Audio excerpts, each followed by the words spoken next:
Assalamualaikum warahmatullahi wabarakatuh. Perkenalkan, saya Daifa Desri Humaira dari jurusan Pendidikan Bahasa Indonesia Universitas Mahaputra Muhammad Yamin BP 23. Nah, sekarang saya ingin menganalisis novel Bumi Manusia karya Pramudia Anantatur yang merupakan salah satu sastrawan angkatan 45. Nah, untuk yang pertama, ayo kita bahas mengenai awal munculnya periode sastra angkatan 45. Latar belakang perubahan politik yang sangat mendadak pada masa kependudukan Jepang, yaitu pada tahun 1942 sampai 1945, menjadi awal kelahiran karya sastra angkatan 45. Kehadiran angkatan 45 serta karya sastra angkatan 45 merupakan pondasi kokoh bagi sastra Indonesia, karena angkatan sebelumnya dinilai tidak memiliki jati diri keindonesiaan. Sastra angkatan 45 ini pun menjadi pusat perhatian para sastrawan di seluruh Indonesia. Hal ini merujuk pada beraninya sastra ini dalam melanggar aturan-aturan sastra yang ada. Oleh karena itu, hal inilah yang menjadi ciri khas dan lahirnya identitas baru dalam sastra angkatan 45 ini. Penggerak dalam sastra angkatan ini pun adalah mereka yang menaruh perhatian besar, memberi sumbangsih buah pikirannya dan berjuang bersama dalam sastra angkatan ini seolah ingin bebas dari kekangan budaya asing yang mengikat budaya kita, yaitu budaya Indonesia. Angkatan 45 tidak dapat dilepaskan dari lingkungan kelahirannya, yakni masa kependudukan Jepang dan masa revolusi Indonesia. Perjuangan bangsa yang mencapai titik puncak pada proklamasi 17 Agustus 1945 beserta gejolak politik yang mengawali maupun mengikutinya memberi pengaruh sangat besar pada corak sastra. Generasi yang aktif pada masa revolusi 45 dipaksa oleh keadaan untuk merumuskan diri dan tampil menjawab tantangan-tantangan zaman yang mereka hadapi. Selain ikut berjuang secara fisik dalam perang kemerdekaan, mereka juga menyibukkan diri untuk merumuskan dan mencari orientasi pada berbagai kemungkinan bangunan kebudayaan bagi Indonesia ke depan. Adapun tokoh-tokoh yang tergabung dalam sastra angkatan 45 ini adalah Asrul Sani, Khairil Anwar, Mokhtar Apin, Rifai Apin, Bakarudin, dan Pramudia Anantatur. Selanjutnya, ayo kita ketahui apa saja sih ciri-ciri yang membedakan sastra angkatan 45 ini dengan sastra periode lainnya. Yang pertama yaitu pada sastra angkatan 45, karyanya itu berbentuk bebas, tidak terikat kaidah kebahasaan. Temanya diangkat dari realitas kehidupan pada masa itu. Sehingga karya-karya yang dihasilkan pada masa itu terkesan lebih natural, lebih ekspresif, menyiratkan perjuangan memperebutkan kemerdekaan, mendapat banyak pengaruh dari sastra asing. Sastrawan angkatan ini lebih menonjol, dinamis, dan kritis. Hal ini menyebabkan individualisme mereka tinggi. Karya sastra dalam bentuk puisi mendominasi angkatan ini. Contohnya yaitu puisi-puisi dari Khairil Anwar. Maka karya-karyanya menggunakan penghematan kata, mengandung sinisme dan sarkasme terhadap Belanda, Jepang, maupun pemerintahan yang sewenang-wenang. Nah, untuk kali ini saya akan membahas hanya satu karya saja, yaitu novel Bumi Manusia karya Pramudia Anantatur. Sebelumnya, ayo kita ketahui dulu siapa sih Pramudia Anantatur yang merupakan penulis dari novel yang kita bahas kali ini.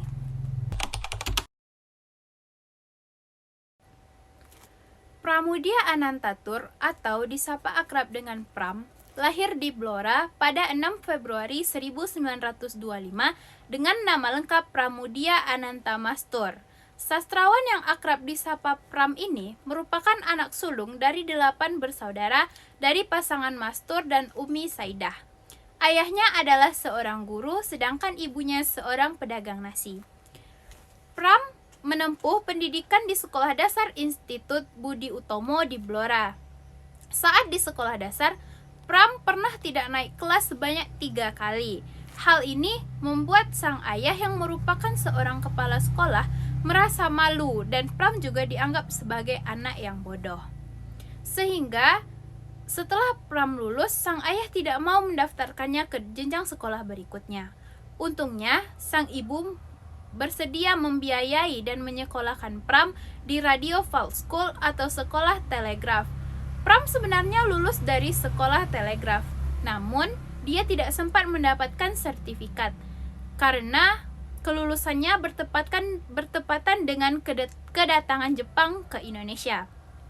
Saat Pram berusia 17 tahun, sang ibu meninggal, yang kemudian disusul dengan adiknya yang masih berusia 7 bulan bernama Susanti. Kemudian, dia harus menjadi tulang punggung keluarga karena sang ayah menjadi berubah dengan hobi berjudi. Pada Mei 1942, Pram memutuskan hijrah ke Jakarta dengan membawa semua adiknya. Ia bekerja di kantor Berita Dome sembari menafkahi dirinya dan juga adik-adiknya. Sembari bekerja, Pram meneruskan pendidikannya di Taman Siswa pada tahun 1942 sampai 1943 dan mengikuti kursus di Sekolah Stenografi pada 1944 sampai 1945 agar dia bisa menjadi juru ketik cepat dan menjadi stenograf. Pada tahun 1945, Pram kemudian menempuh kuliah di Sekolah Tinggi Islam untuk jurusan filsafat, sosiologi, dan sejarah. Hidup penuh perjuangan di masa muda inilah yang memungkinkan membentuk Pram menjadi seorang sastrawan yang peka terhadap kepedihan dan kesengsaraan rakyat kecil. Pram mengawali karir sebagai penulis setelah kelar dari kantor Berita Dome pada 1945. Dia kemudian pergi menjelajahi Pulau Jawa. Setelah itu, Pram bergabung dengan Tentara Keamanan Rakyat atau TKR pada 1946. Dia meniti karir militer hingga menjadi prajurit resmi berpangkat Letnan II dan ditempatkan di Cikampek dengan Sekutu Front Jakarta Timur. Pada 1947, Pram kembali ke Jakarta melalui penyusupan. Namun, ia kemudian ditangkap marinir Belanda pada 22 Juli 1947 karena ia menyimpan dokumen gerakan bawah tanah. Ia ditahan tanpa diadili di penjara Bukit Duri hingga 1949. Selama menjalani karir militer hingga di penjara Belanda, Pram aktif menulis cerpen serta buku. Karya pertama Pram adalah 10 Kepala Nica yang ditulisnya pada tahun 1946. Namun, naskah ini hilang di tangan penerbit Balingka, Pasar Baru, Jakarta pada 1947. Setelah terbebas dari tahanan Belanda, Pram bekerja sebagai redaktur Balai Pustaka pada 1950 sampai dengan 1951. Pada 1950, Pram menerima hadiah sastra dari Balai Pustaka untuk novelnya yang berjudul Perburuan. Di tahun yang sama, Pram menikah dengan Husni Tamrin, seorang perempuan yang masih termasuk keluarga dekatnya. Setelah tidak bekerja di Balai Pustaka, Pram mendirikan dan memimpin literari dan field tours agensi duta pada 1955 sampai 1954. Pram juga sempat tinggal di Belanda sebagai tamu dalam program pertukaran budaya. Pada 1956, Pram berkunjung ke Peking, Tiongkok untuk menghadiri peringatan Hari Kematian Lu Xun. Di sana, ia sempat kagum dengan kejayaan revolusi Tiongkok. Keterlibatan di Lekra pun menjadi awal perselisihan Pram dengan para seniman yang tidak sealiran, terutama penandatangan manifesto kebudayaan atau Manikebu yang menentang PKI. Gaya penulisan Pram juga berubah setelah bergabung dengan Lekra. Salah satunya terlihat dalam karyanya yang berjudul Korupsi, yang merupakan tulisan fiksi yang mengkritik pamong praja pemerintahan Orde Lama. Tulisan-tulisan Pram yang memuat kritik keras ini kemudian menimbulkan friksi dengan pemerintahan Soekarno. Pada 1962, Pram menjabat sebagai redaktur di Lentera. Dia juga bekerja sebagai dosen di Fakultas Sastra Universitas Republika Jakarta sebagai dosen Akademi Jurnalistik. Selanjutnya yaitu riwayat penahanan. Setelah meletusnya peristiwa G30 SPKI, kehidupan Pram menjadi semakin sulit. Sepanjang 14 tahun, Pram harus hidup sebagai tahanan politik tanpa proses peradilan. Ia mendapatkan pengalaman pahit saat ditangkap oleh gerombolan pemuda bertopeng tanggal 13 Oktober 1965. Pram disiksa, bahkan hingga pendengarannya rusak karena kepalanya dipukul dengan Tommy gun. Pram kemudian dipenjara di Tangerang dan Salemba pada Oktober 1965 hingga Juli 1969. Pada Juli 1969 hingga 16 Agustus 1969, Pram kemudian diasingkan di Pulau Nusa Kambangan. Lalu, pada masa pengasingan, Pram berlanjut selama 10 tahun di Pulau Buru, mulai pada Agustus 1969 hingga November 1979. Dari Pulau Buru, Pram kembali ke Jawa, tetapi ia masih harus menjalani masa penahanan di Magelang hingga 21 Desember 1979. Setelah itu, Pram resmi dibebaskan karena terbukti tidak bersalah secara hukum dan tidak terlibat dalam G30 SPKI. Karya-karya di pengasingan, Pram sebenarnya dilarang menulis selama masa pengasingan di Pulau Buru. Meski begitu, semangatnya untuk terus menulis tidak pernah padam. Bahkan, Pram berhasil menelurkan karya-karya selama ditahan di Pulau Buru. Salah satunya adalah tetralogi Bumi Manusia. Sebagian karya-karya Pram dilarang terbit oleh Kejaksaan Agung karena dianggap bermuatan komunisme. Namun, di luar negeri, karya-karya Pram diterjemahkan dan beredar luas. Salah satunya adalah novel yang sedang kita bahas saat ini, yaitu novel Bumi Manusia. Pram dikenal sebagai sastrawan yang produktif dan berani. Oleh karenanya, ia mendapatkan cukup banyak penghargaan selama menjalani karir sebagai penulis. Salah satu penghargaan yang diterima Pram yakni Rachmon Magsaysay Award pada 1995. Penghargaan ini sempat menuai kontroversi dari kalangan sastrawan Indonesia. Meskipun menuai kontroversi, tidak dapat dipungkiri bahwa Pram adalah salah satu sastrawan berpengaruh dalam dunia sastra Indonesia. Ia banyak menyuarakan penderitaan rakyat dalam karya-karyanya. Pram masih aktif menulis hingga ia menghembuskan nafas terakhirnya pada 30 April 2006. Pram berhasil menyusun karyanya yang paling terkenal, yaitu Bumi Manusia, yang merupakan buku pertama dari tetralogi Buru karya Pram Pramudia Anantatur yang pertama kali diterbitkan oleh Hastamitra pada tahun 1980. Buku ini ditulis Pram ketika masih mendekam di Pulau Buru. Buku ini terdiri dari 4 seri dan mengandung riwayat tumbuhnya nasionalisme Indonesia. Nah, itu adalah latar belakang dari Pramudia Anantatur. Selanjutnya, ayo kita bahas tentang unsur-unsur intrinsik dari novel Bumi Manusia. Menurut pakar Nurgiantoro, unsur intrinsik dalam sebuah novel adalah unsur-unsur yang secara langsung turut serta membangun cerita. Unsur-unsur intrinsik ini meliputi tema, alur, tokoh dan penokohan, latar, dan sudut pandang. Yang pertama yaitu tema. Tema adalah suatu gagasan pokok atau ide pikiran tentang suatu hal. Satu di antaranya dalam membuat suatu tulisan.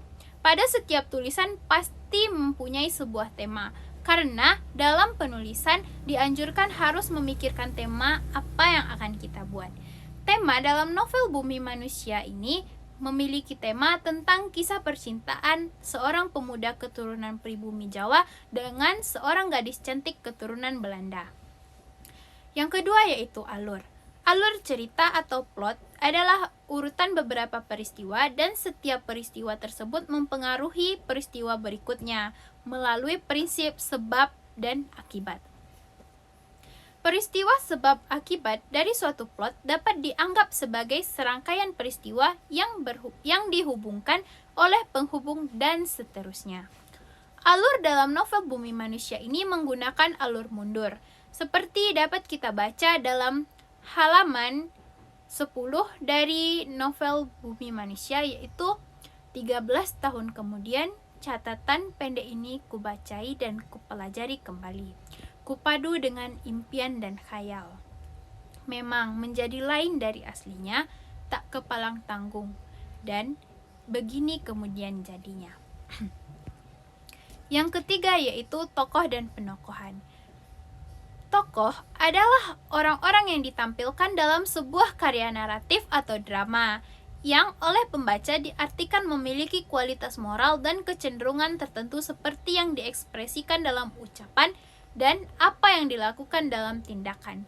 Sedangkan penokohan, Nurgiantoro menjelaskan bahwa penokohan adalah kehadiran seorang tokoh dalam sebuah cerita atau drama imajinatif, baik secara langsung maupun tidak langsung, yang dapat membuat pembaca menafsirkan sisi kualitas dirinya dengan perkataan dan tindakan.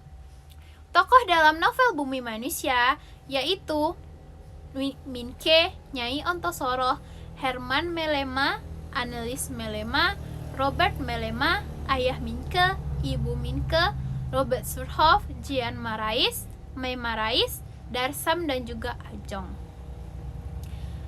Penokohan dalam novel Bumi Manusia, saya akan menyebutkan beberapa.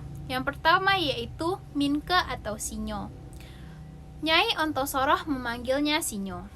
Merupakan salah satu murid di HBS, ia mempunyai kepandaian yang luar biasa. Pintar berargumen secara logis dan penuh kehormatan. Kemudian, Minke juga seorang penulis dan anak dari juru tulis. Serta perusahaan yang dimiliki keluarganya pun tidak sedikit. Yang kedua yaitu Robert Surhoff. Robert Surhoff adalah seorang yang gemar merendahkan orang, menghina dan bisa dikatakan jahat terhadap orang lain. Namun, dia adalah salah satu sahabat dekat dari Minke. Yang ketiga yaitu Annelies Melema. Annelies merupakan seorang gadis cantik, keturunan Eropa, pribumi yang pemalu dan lugu. Walaupun ia adalah gadis berdarah campuran, tetapi gaya berpakaiannya kerap bergaya busana Jawa, sebab ia sangat menyukai batik dan ia juga cerdas. Tetapi menurut Minke, Annelies tetaplah seorang gadis yang lugu. Yang keempat yaitu Nyai Ontosoroh. Nyai Ontosoroh adalah seorang nyai atau gundi Eropa. Ia adalah seorang istri dari Tuan Melema. Akan tetapi, mereka tidak terikat dengan pernikahan yang sah, baik secara agama maupun hukum. Nyai Ontosoroh adalah wanita yang cerdas, bijaksana, mempunyai adab baik, mahir berbahasa Belanda, memiliki sikap terbuka dan seorang pekerja kantoran, seperti manajemen bank, berdagang, dan sebagainya. Yang kelima yaitu Robert Melema. Robert Melema akrab dengan kemewahan. Anak laki-laki ini merupakan anak laki-laki dari pasangan Herman Melema dan Nyai Ontosoroh. Ia suka berburu dan sepak bola.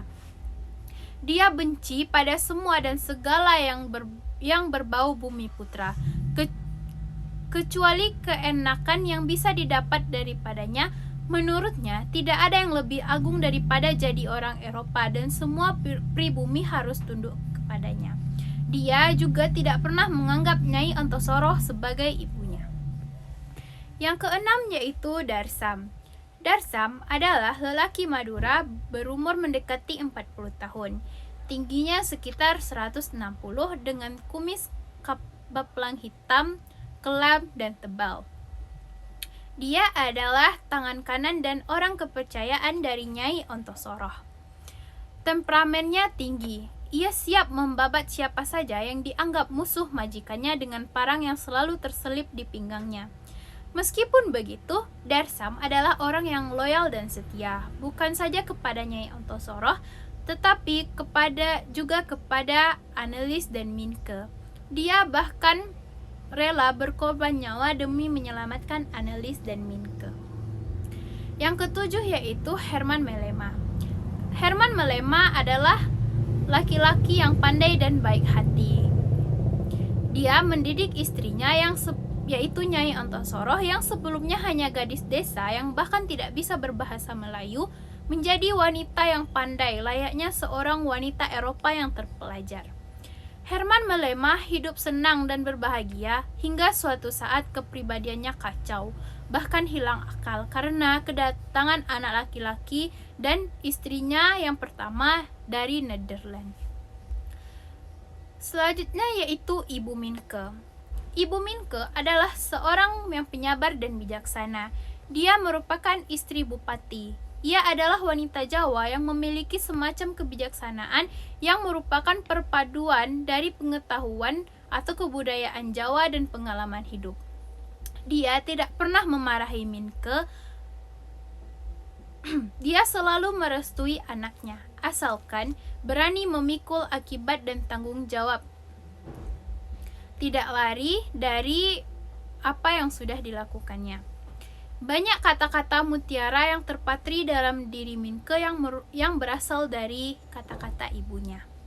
Selanjutnya yaitu Jean Marais. Merupakan sahabat dekat Minke, ia tinggal di Surabaya. Jika Minke dalam masalah atau kesulitan, Jean Marais adalah orang yang pertama tempat curahan hatinya. Banyak sekali petuah-petuah dari Jean Marais yang mempengaruhi Minke. Selanjutnya yaitu latar. Latar adalah bagian dari cerita atau landas tumpu yang mengacu pada masalah tempat dan waktu terjadinya peristiwa. Yang pertama yaitu latar tempat. Latar tempat adalah di mana tempat tokoh atau pelaku mengalami kejadian dan peristiwa di dalam cerita. Sedangkan latar di dalam novel Bumi Manusia adalah pemondokan Minke, rumah Nyai Ontosoroh, kandang sapi milik keluarga Anneliese, kamar Anneliese, dan lainnya. Selanjutnya yaitu latar waktu. Latar waktu dalam novel Bumi Manusia mengambil latar pada tahun 1918, yaitu pada masa kolonial Belanda. Selanjutnya yaitu latar suasana. Latar suasana dalam novel Bumi Manusia yaitu marah, sedih, menegangkan, dan lainnya. Selanjutnya yaitu sudut pandang. Sudut pandang merupakan metode atau cara pandang yang digunakan pengarang dalam sarana penyajian cerita dalam sebuah karya fiksi terhadap pembacanya. Sudut pandang novel Bumi Manusia yaitu sudut pandang orang pertama, yaitu aku sebagai tokoh utama. Maksudnya adalah Minke. Nah, sekarang saya akan menjelaskan sedikit tentang isi dari novel Bumi Manusia.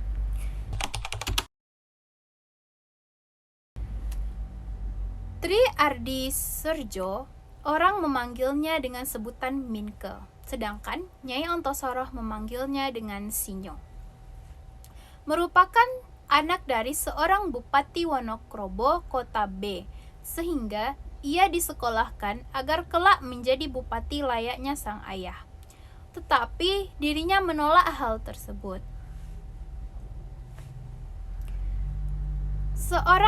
Sebagai seorang pribumi, Minke adalah seorang anak yang pandai. Di HBS, ia menjadi penyuka sastra dan memiliki kecakapan dalam menulis. Hal ini terbukti bahwa dirinya menjadi seorang yang cukup diketahui dan dikenal di Jawa sebab tulisannya banyak dimuat di koran Belanda sebagai nama Max Tolenaar, yaitu nama samaran. Akan tetapi, pendidikan yang diperoleh oleh Minke di HBS menjadikan dirinya sebagai pribadi yang menghormati bangsa Eropa. Terlebih pula karena pengajaran dari gurunya yaitu Juffrouw Magda Peters. Dalam Bumi Manusia, Minke amat menyanjung dan menghormati bangsa Eropa dan tidak mempedulikan lagi budaya Jawa sebagai budaya asalnya. Hingga pada akhirnya, Minke menyadari dan mendapati bangsa Eropa yang disanjung-sanjung dan dihormatinya itu tidak lain adalah seorang penindas bangsa lain. Hal tersebut dikisahkan secara mendalam oleh Pram yang awalnya Minke menghormati dan menyanjung bangsa-bangsa Eropa hingga akhirnya dirinya membenci akan perbuatan yang sudah ia lakukan selama ini.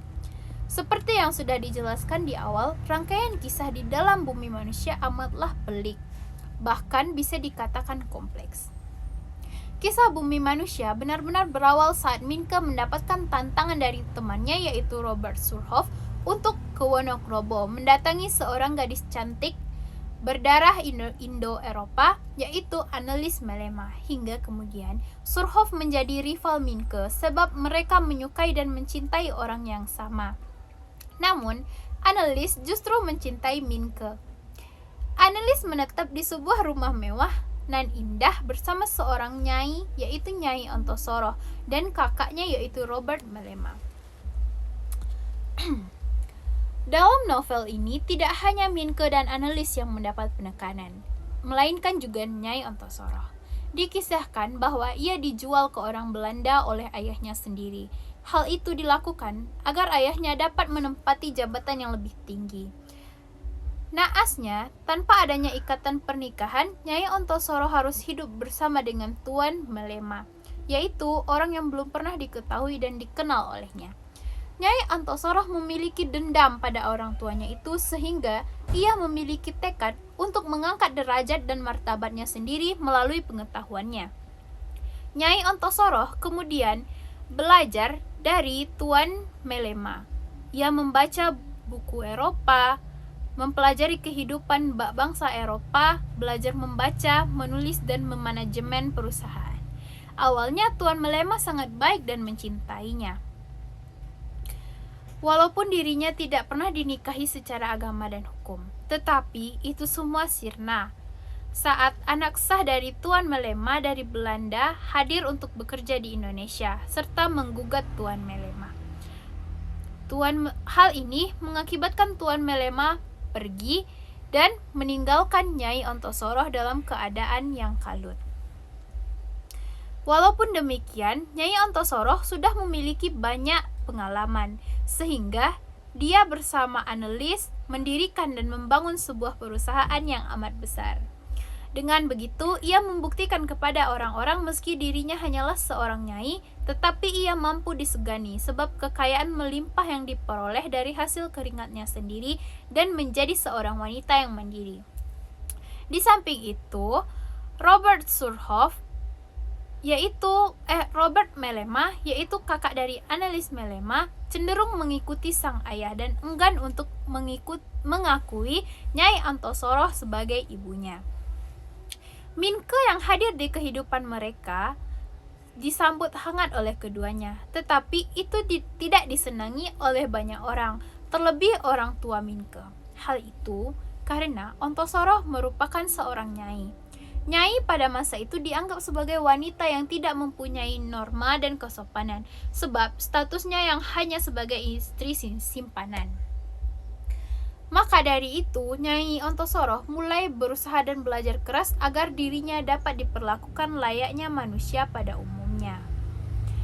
Kemudian, Minke tidak hanya ditentang oleh ibunya, oleh kedua orang tuanya, melainkan juga oleh Robert Surhoff dan Robert Melema yang mengatakan bahwa dirinya hanya mengincar kekayaan milik Nyai Ontosoroh.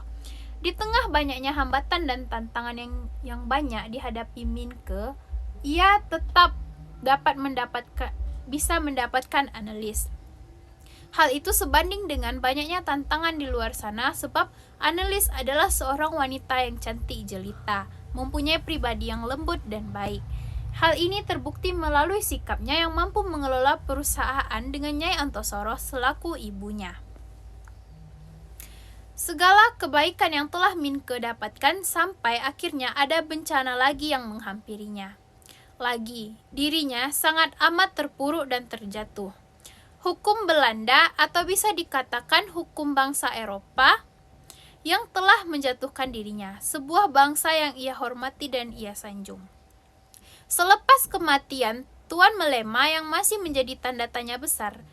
Memang dari awal anak sah dari Tuan Melema yang berasal dari Belanda sudah mengacaukan rumah tangga antara Tuan Melema dan Nyai Ontosoro, yaitu dengan menuntut harta Tuan Melema yang sudah lama dikelola oleh Ontosoro. Annelies pun menjadi korban dari tersebut sebab ia adalah anak sah dari Tuan Melema. Annelies harus dikembalikan ke Eropa dan harus rela meninggalkan Minke serta Nyai Ontosoro. Mengapa Nyai tidak diikut sertakan?